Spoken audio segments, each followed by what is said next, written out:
my name is Jason Feifer. I'm the editor-in-chief of Entrepreneur Magazine, and I am so excited today to talk to Steve Wozniak. I could, of course, spend our entire time together just listing off his biography. I will not do that. Instead, I'll keep it quite short. Everybody knows who Steve is.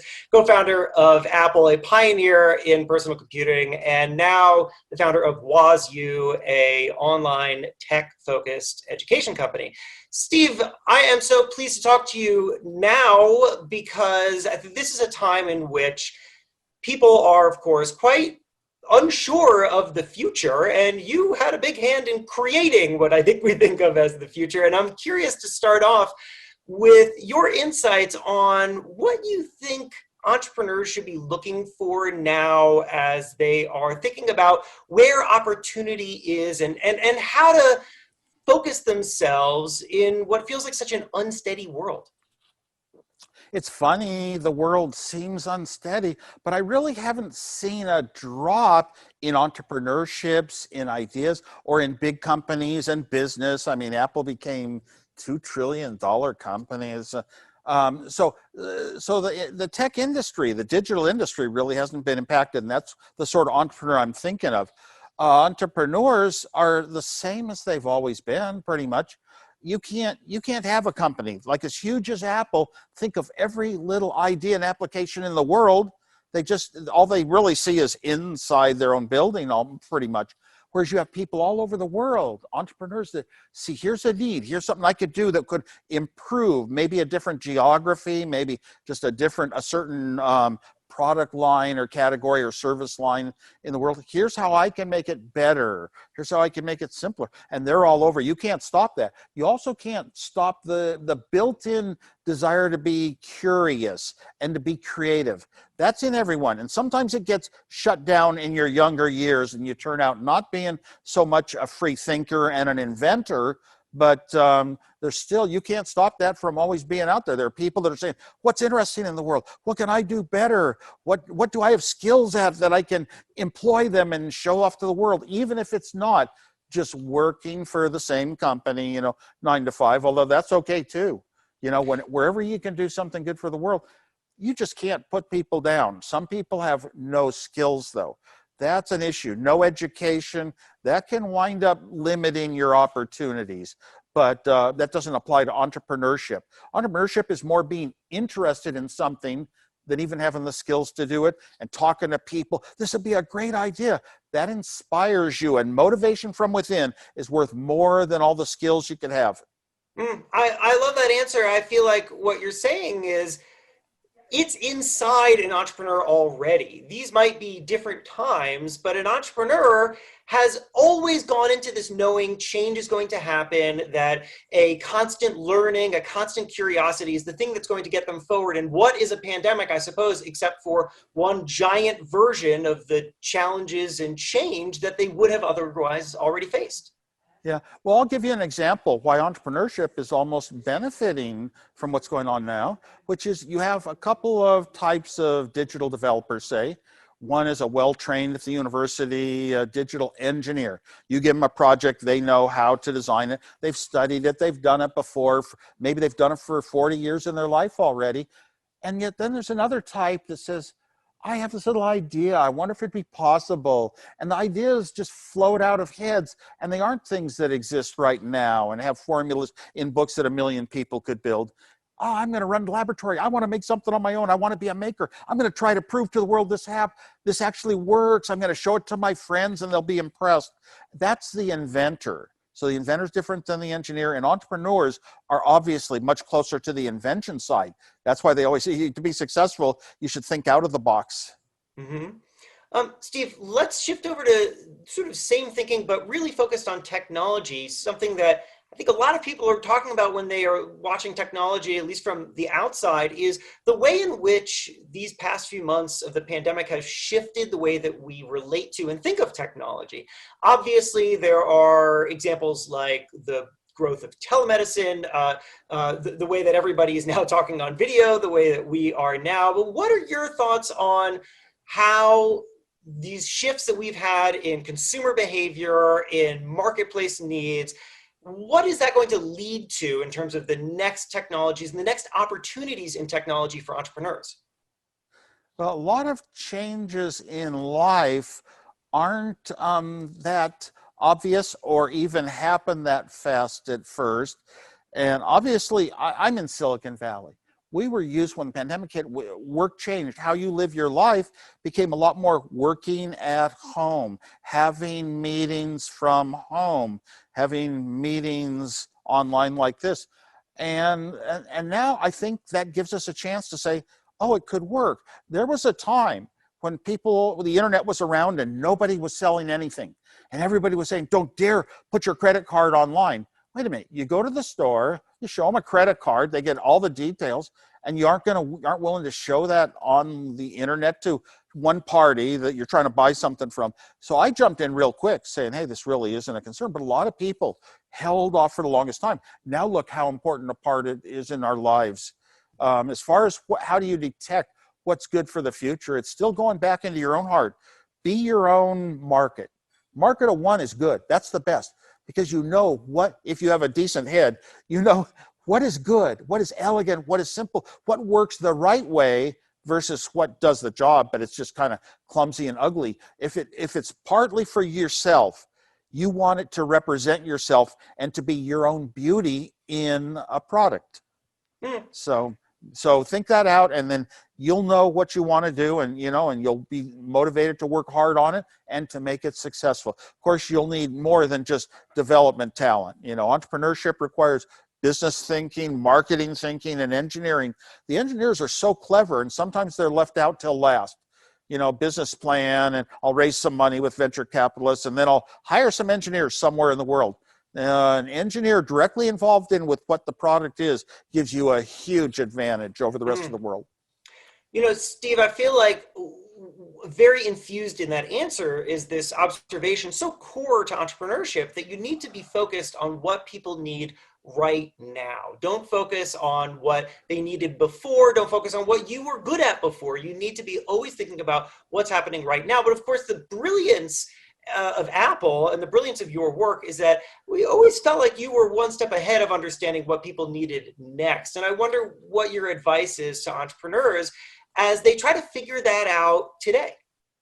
We were ahead, and we were leaders. And even in recent times, who was the first to use Touch ID to get around passwords? Who was the first to have a simple to use tap to pay with a phone method? Apple. And then all the other companies would jump in and follow our lead. And we've been a leader since day one, and we felt that way. We were a little bit advanced in our starting product. You can't always guarantee that, but that's part of the Apple culture now. We want to lead the world. We're so huge. How do you build 10 million of something and still bring in, oh my gosh, the firstness and that leadership? It's much harder when you're this large, but we focus more on the person than the product nowadays. How does a person work? What do they want? How do we amplify their lives? How do we make their lives better? And not what are the specific features of a product. I mean, until recently, Apple kind of always had a good camera in their phones, for example, but now they've kind of stepped up to the top position. And I always want Apple to be first and keep up that reputation. That's what the brand is. Remember that a product is worth a certain amount of money, and a brand is worth extra money just because you've been good. Mm-hmm. So just if I can just put that back to you, I feel like a big secret of how Apple has been thinking that you're saying is that it was really all about understanding the user and what they needed and what their pain points are. And then you build the tech to it instead of just thinking tech focused, which is, I think, maybe what trips up a lot of entrepreneurs that just get so focused on how do we make a cool gadget instead of how do we solve a problem. Right. You want to be focused on the end user. I was a teacher for 8 years, elementary and middle school. And what I learned was it's less important. Well, when I speak, it was important that I speak good words that are accurate, but I have to have two heads in my own. My head, knowing the subject, and the student's head, knowing what they know, what level they're at. And then I was much better at teaching in a way that they would always understand me. And that's a good skill, knowing what others are like and what they want.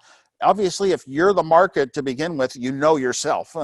But knowing about others, that marketing is an important ingredient. When we started Apple, our funder And our adult in the family taught Steve Jobs and I that, yeah, our starting product, the Apple II, came from engineering. But he said that marketing is more important than engineering. We're going to be a market-driven company. Marketing is going to make the rules, and engineering will follow it. And we might have made a lot of marketing mistakes in those days, but we lived. Seems to have worked out. Steve, finally, let me just ask you this. So we are speaking to an international audience, a lot of them in Azerbaijan. Now, everybody around the world wants to develop innovative ecosystems. And I think when people around the world think of innovative ecosystem, they first think of Silicon Valley, an ecosystem that you had a large hand in building. What is your advice? What lessons did you take away from that experience that people who are in more developing ecosystems, who are trying to create that spark that has existed in Silicon Valley for so long, how do they think about it, and what are the necessary ingredients? Yeah, everywhere I've gone for decades, people are saying, how do we have the next Silicon Valley here because it's so economically promising? And my answer always then was, well, it's got to grow organically. We grew organically, but we had the early start, especially when things grow exponentially with Moore's Law. The inventor of the transistor moved to Silicon Valley. It wasn't called Silicon Valley back then. It was just orchard trees as far as you could see. And he started this company to build a transistor. Even today's chips, all the building blocks of computers to this day are based on the transistor. Everything digital, even analog. So that was lucky to have the early start. And you build up, build, and become very large. Now there are a lot of companies that are trying to set up new plants and new offices outside of Silicon Valley. There are, in Silicon Valley, a large percentage of people work in technology.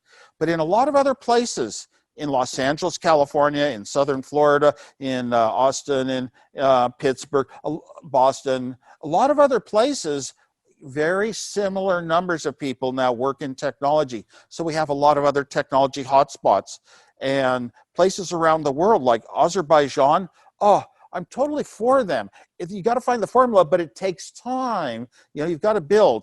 And the first success is the key one, because now you have something to work from, to inspire others. You even have more money to invest in and create others. And so I'm always hopeful wherever I go that anywhere in the world finds these places.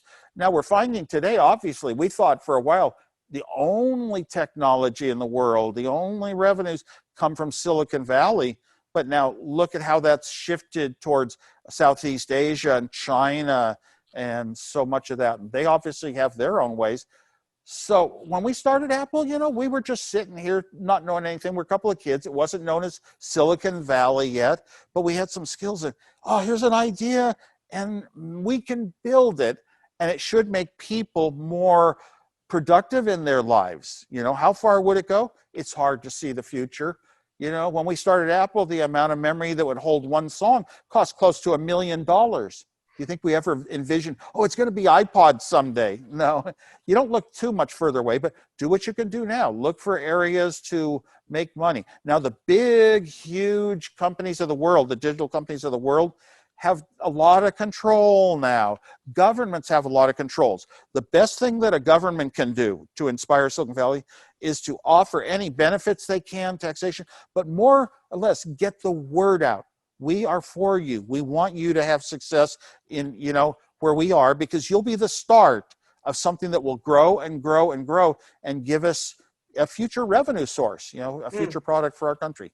So it's like, if the government can't create it, but what they can do is they can invite people to come together, knowing that they're going to be supported. And that way you can have some smart people come together, start to create, investors come to start to support, talent starts coming in because they're excited and inspired by the people who are already there. And as you said, it just grows.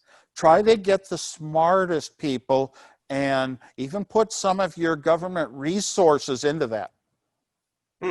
Steve, it has been an absolute pleasure talking to you. I am so grateful for your time. We all are, and your insights in this crazy time that I think both of us share is still full of lots of opportunity.